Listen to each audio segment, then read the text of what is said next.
Halo teman-teman semua, aku mau perkenalan diri dulu ya. Namaku Vian. Jadi di sini aku mau sharing ke kalian tentang manfaat pajak untuk Indonesia. Nah, kalian pasti bingung kan? Pajak itu apa? Untuk apa? Jenis-jenisnya apa? Terus apa gunanya? Nah, bingung kan? Saksiin terus ya. Kakak mau sharing dulu.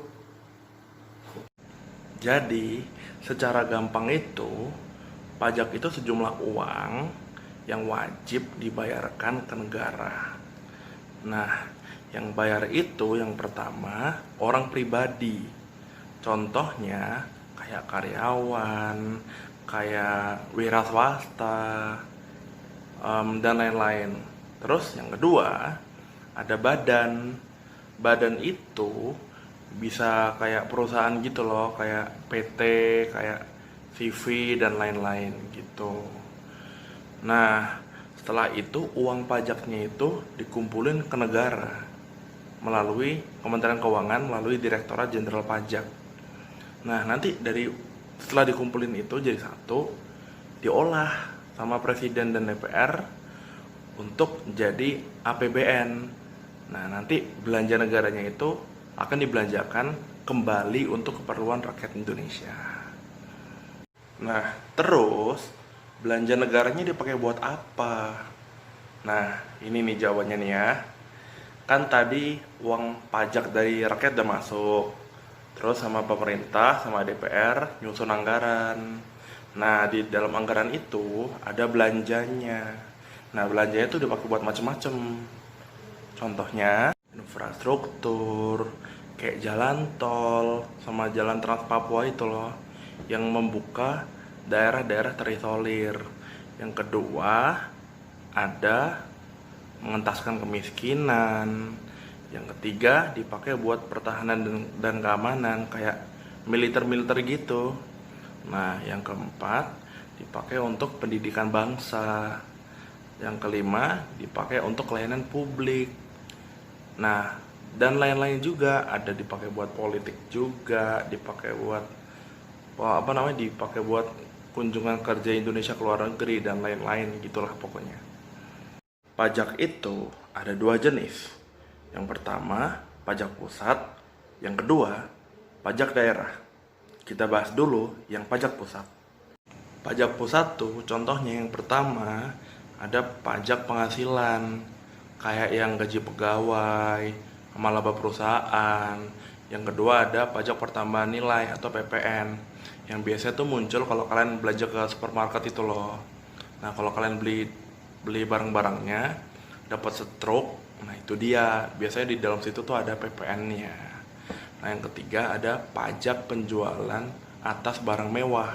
Jadi kalau kalian beli misalkan mobil mewah, rumah mewah, nah itu kalian akan dikenakan tambahan pajak penjualan atas barang mewah tadi. Yang keempat ada PBB, pajak bumi bangunan, tapi khusus sektor-sektor tertentu kayak minerba, ada perhutanan, ada perkebunan, ada perminyakan, dan sektor-sektor lainnya.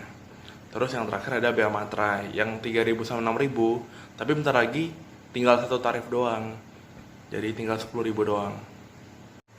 Untuk provinsi ada 5. Yang pertama ada pajak air permukaan, ada pajak bahan bakar, ada pajak kendaraan bermotor, ada pajak rokok, sama yang terakhir bea balik nama kendaraan bermotor.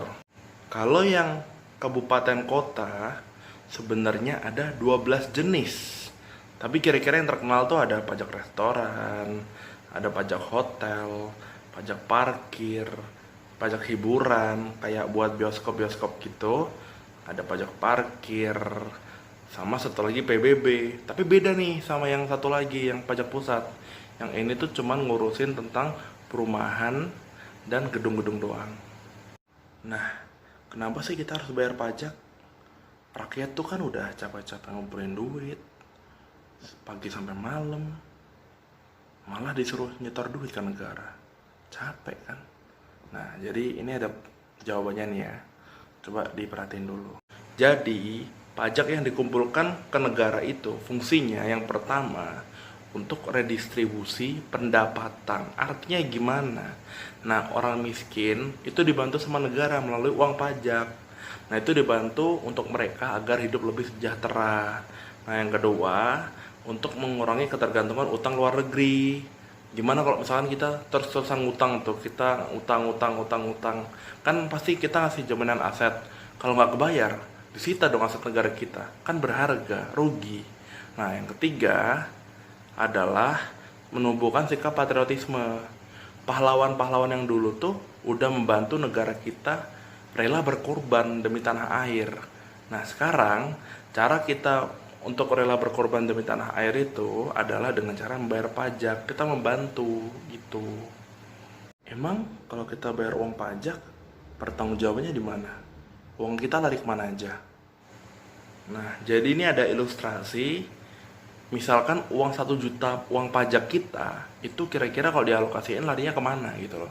Nah, kita bisa lihat salah satunya tuh lari ke pertahanan negara, itu sekitar 48 ribuan.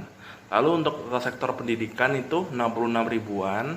Nah, untuk yang paling terbesar ini transfer ke daerah, jadi buat APBD itu kan dibantu sama negara juga kan. Nah, itu dapat 344 ribuan dan sebagainya. Halo teman-teman, jadi tadi gimana sharing kakak? Asik nggak? Asik dong. Nah, karena tadi kakak udah sharing, kalian semua jadi tahu kan pentingnya pajak untuk Indonesia. Nah, sekarang tugas kalian adalah mengajak orang-orang terdekat kalian yang ada di sekitar kita untuk peduli pajak. Ayo peduli pajak, semangat!